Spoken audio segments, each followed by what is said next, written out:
Welcome to D24 news.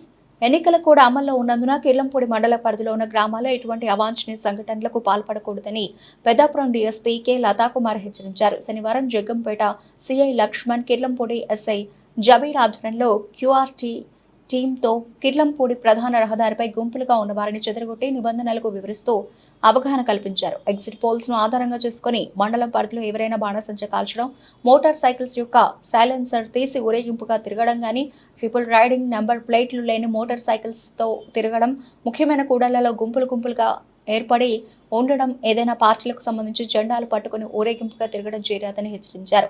144 section police act 30 ఎన్నికల కూడా అమల్లో ఉన్నందున కావింపు చర్యలకు పాల్పడితే వారిపై కఠిన చర్యలు తీసుకోవడం జరుగుతుందని డీఎస్పీ లతాకుమారి తెలిపారు.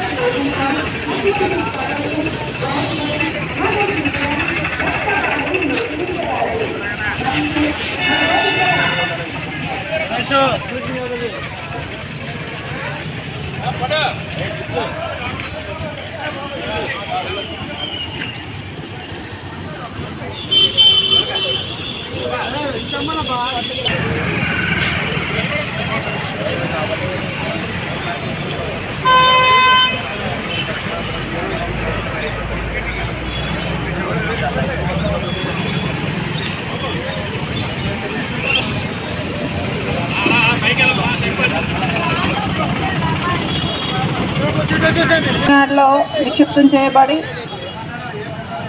3 అంచెల వ్యవస్థ ఉన్నటువంటి పార్టీల వైజ్ అయితేనేమి, కులాల వైజ్ అయితేనేమి, మతాల వైజ్ అయితేనేమి ఒక 2 నెలల నుంచి మా కిర్లంపూడి పోలీసు వారు ఎలక్షన్ కేసులకు సంబంధించి అందరినీ అవాయిడ్ చేస్తూ చాలా వరకు మీటింగ్లు అవన్నీ కండక్ట్ చేసినప్పటికీ కూడాను కిర్లంపూడిలో కేసులు రిజిస్టర్ అయ్యాయి, ఎలక్షన్ కేసులు. ఇంకా నెక్స్ట్ రాబోయేటటువంటి 4-5 సంవత్సరాల పాటు ఆ కేసులకు సంబంధించి అలా ఉన్నటువంటి వాళ్ళందరూ కూడా కొంచెం ఇబ్బంది పడతారు. అలాంటిది ఏమీ లేకుండా ఈవెన్ నెక్స్ట్ జరగబోయేటటువంటి కౌంటింగ్ రిజల్ట్ ఇదంతా కూడాను అది సాధారణంగా జరిగిపోయేది. మీరు ఇప్పటికి ఎన్నోసార్లు ఎలక్షన్లో వేసుంటారు, రిజల్ట్స్ ఉంటాయి.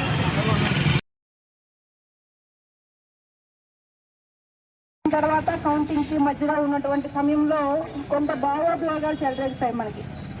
సో పార్టీల వైజ్ అయితేనేమి, కులాల వైజ్ అయితేనేమి, మతాల వైజ్ అయితేనేమి ఒక 2 నెలల నుంచి మా కిర్లంపూడి పోలీసు వారు ఎలక్షన్ కేసులకు సంబంధించి అందరినీ అవాయిడ్ చేస్తూ చాలా వరకు మీటింగ్లు అవన్నీ కండక్ట్ చేసినప్పటికీ కూడాను కిర్లంపూడిలో కేసులు రిజిస్టర్ అయ్యాయి, ఎలక్షన్ కేసులు.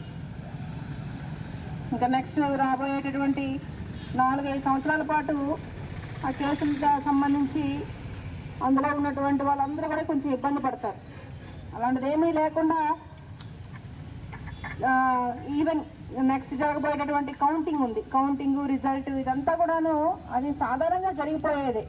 మీరు ఇప్పటికీ ఎన్నోసార్లు ఎలక్షన్లో ఓటేసి ఉంటారు, రిజల్ట్స్ వచ్చి ఉంటాయి, సంబరాలు జరిగి ఉంటాయి, అదేవిధంగా పార్టీలు మారుతాయి, గవర్నమెంట్లు మారుతుంటాయి. అది భారత రాజ్యాంగ వ్యవస్థలో, భారత ప్రజాస్వామ్య వ్యవస్థలో అది సర్వసాధారణం. దాన్ని మనందరం కూడాను నార్మల్గా తీసుకోవాలి, అంతే తప్పిస్తే దాన్ని వ్యక్తిగతంగా తీసుకోవాల్సిన అవసరం లేదని మనకి మా పోలీస్ శాఖ వారు తెలియజేస్తున్నారు.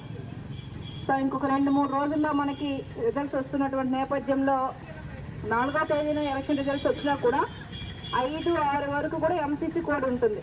సో కలెక్టర్ గారు ఇచ్చేటటువంటి 114 ఉత్తర్వులు, అదేవిధంగా మా పోలీసు వారు ఇచ్చేటటువంటి 30 పోలీస్ యాక్ట్, ఈ 2 కూడా అమల్లో ఉంటాయి. కాబట్టి చాలా జాగ్రత్తగా ఉండి ఎలాంటి ర్యాలీలు కానీ అట్లాంటిది ఇంకా మీరు ఎవరు కూడా పార్టిసిపేట్ చేయకూడదు. అసలు ర్యాలీలకు అనుమతి లేదు.